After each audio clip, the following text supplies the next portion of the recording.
honestly, John, I don't see it stopping. It's I not don't going to stop, until the call Nathan. takes place. No, it's over with.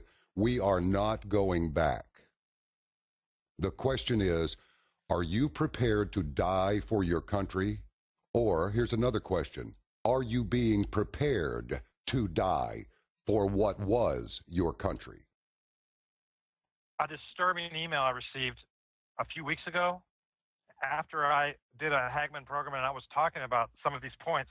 I received an email from a retired general, and I'm going to keep his name anonymous, but he said that I can share this. He was one of the forcibly retired generals amongst the 200 and something. Mr. Liao, I'm one of the hundreds of senior military officers who have been forced into retirement after a long and distinguished career. As I am sure you are aware, my retirement and hundreds of others was in reality a purge of command-level personnel whom the current administration deemed untrustworthy to carry out their unconstitutional orders. They were right. Your concern about patriots heading off the fight is correct, as your assessment. Now, watch this, John. This is incredible. As is your assessment that our military will be in conflict. A Pentagon study in 2012, this is just a few years ago, estimated that roughly 60% of active duty Army personnel are going to side with the American people, as well as 80% of the National Guard. Somewhere around 90% of Marines are going to side with the American people.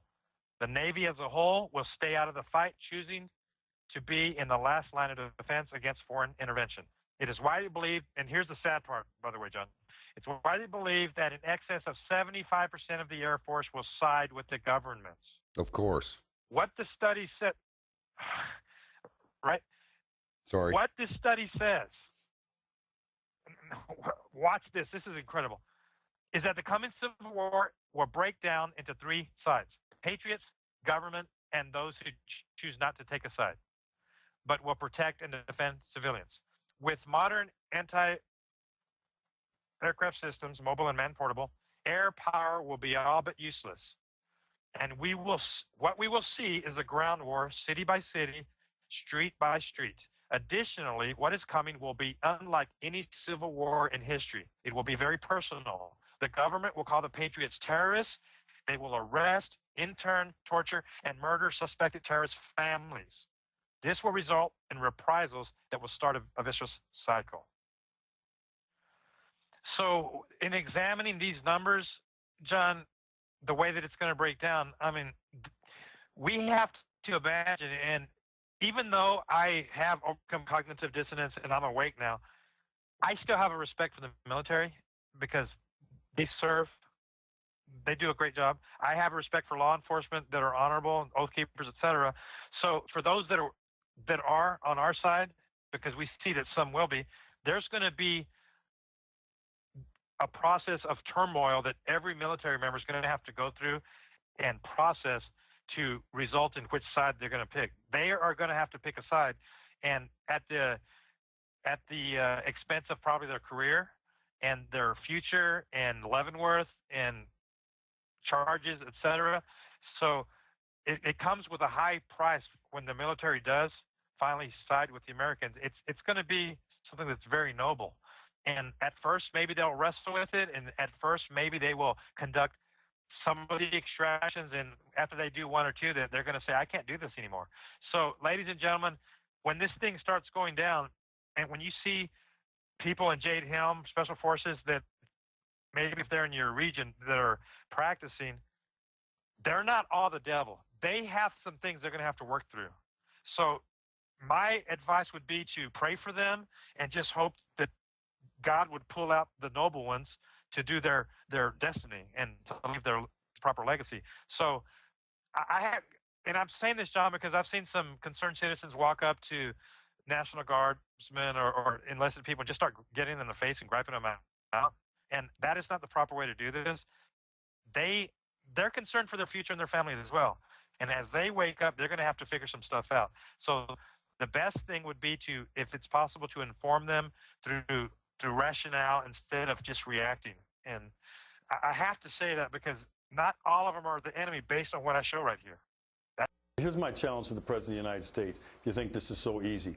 Forego your Secret Service protection for you, for the First Lady, and your children. Yeah, good luck. And see what it's like to have to fend for yourself. And then we'll sit down and have a conversation so you know what we here at ground level have to deal with on a daily basis in terms of self-defense. I am done asking people in my community to outsource their personal safety to the government. Gun rights. That was reckless and irresponsible. I'm telling you right now, that man should be ashamed of himself. Let somebody else talk. The President of the United States is going to forego his I mean, please, when we put that on the air as if this is a responsible law enforcement official? He is elected by his people, by the way. Greg, please. The floor is yours.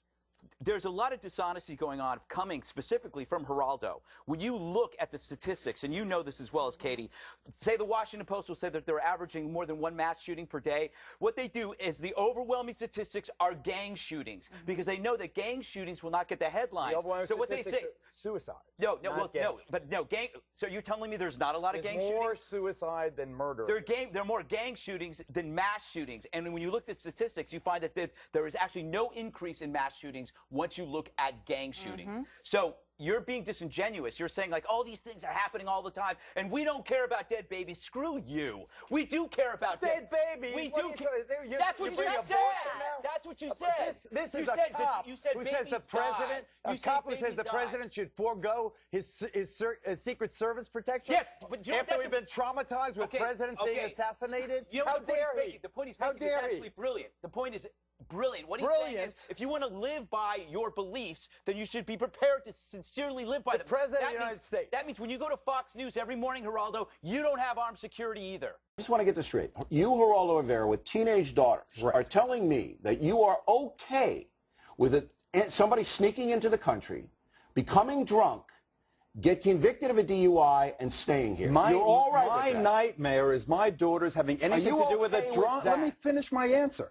My nightmare is my daughter's having anything to do with a person driving drunk. That's my nightmare. It could be a Jewish drunk. It could be a Polish drunk. It could be an Irish drunk. It could be an Italian drunk. American what the crime, hell difference does it make? It makes plenty of difference. It does not. He doesn't have a right to be here. He didn't commit a felony.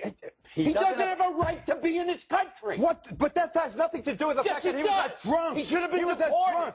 He should have been deported, and this mayor and the police chief didn't deport him. Listen, do you know how many people we have in jail? How many of them are illegal aliens? Illegal aliens commit crimes at a lower rate than citizens do. This guy shouldn't have been here. Cool your jets. That has nothing to do with illegal aliens. It has to do with drunk driving. Don't obscure a tragedy to make a cheap political point. I'm the father. It is a cheap political point. No, it isn't. And you know this is justice. This has nothing to do with that poor old mayor. You want nothing to do with that mayor. You want anarchy. No, what you I want open border anarchy. What I want is fairness. We have lured these people. We have lured these people. This is the law. We have lured these people to this country with a promise of jobs in a country where there is basically full domestic employment. Right. We have for decades lured them here, and now we're starting a mob scene. You want your viewers to go knocking on people's door to door. Are you an illegal? I want to take you outside and do something. I want the law enforced. History have seen what happens when you single out people like that. I want the law enforced, and you don't.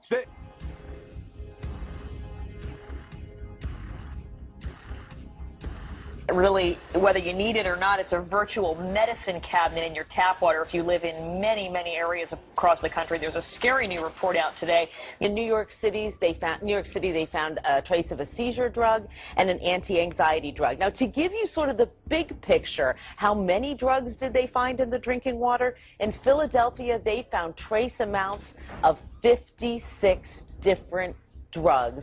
In New York City, they found traces of 16 drugs, and in northern New Jersey, 13 drugs. We're funding them, but it's the old Frankenstein thing. Dr. Frankenstein is the Obama administration, and these guys are the monsters.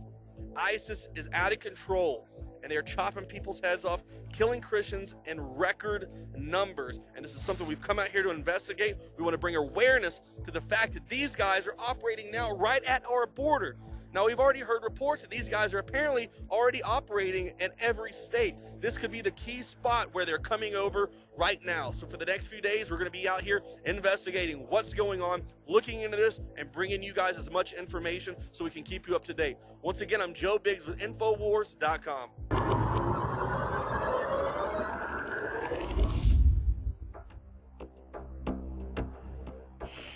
Now, as soon as we reach the altitude that we're going to be flying at for this mission to try to get video of these ISIS bases that could possibly be on the other side of El Paso and Anapra, we were able to get a little bit closer and see that the border stops off right where we were at on the ground earlier. It does it right at the edge of a mountain every time, just like we saw back in Arizona, showing you how wide open these borders are. This is a very serious problem, and now we have ISIS at our doorstep. One of the places that we saw that was really strange was this large compound that was empty in the middle with a big tower, and just outside of it was a piece of pavement with a cross sticking out with what appears to be these burn marks all around it. We're not sure what that is, but from this high up, it definitely looks a little strange. And at one part, we were able to go back and look at the footage and zoom in, we saw a truck that appeared to be leading a group of unknown amount of people across this desert area to the base of the mountain, where, quite frankly, there is zero security whatsoever. So this is why I've decided to go into Mexico. This is why I want to get out there and get the story, because we were unable to see anything from this high up. So I want to get out there on the ground and try to find this ISIS camp that we've heard about. So be sure to stay tuned tomorrow. We're going to cross in an undisclosed location for my safety. This is extremely dangerous. No one goes over there really, especially a gringo like myself. I'm going to try to be as cool, calm, and camouflage as possible. So stay tuned for more reports. We'll have a live stream up. This is going to be an epic day. I believe it would be constitutional for the government to target and kill any U.S. citizen with a drone or with a shotgun without due process. Nor should any president deploy armed drones over U.S. soil. Okay, well, a troubling new report is now revealing that a secret memo from 2010 outlined the administration's potential use of military force against Americans in the United States of America. A defense source brought this to my attention and was fairly concerned about it, said, look, this appears to be the latest step in the administration's decision to, at some point, use force against American citizens in the future. There are a lot of people concerned about this. And then you see this memo in connection with the growing militarization of many of the non-security agencies of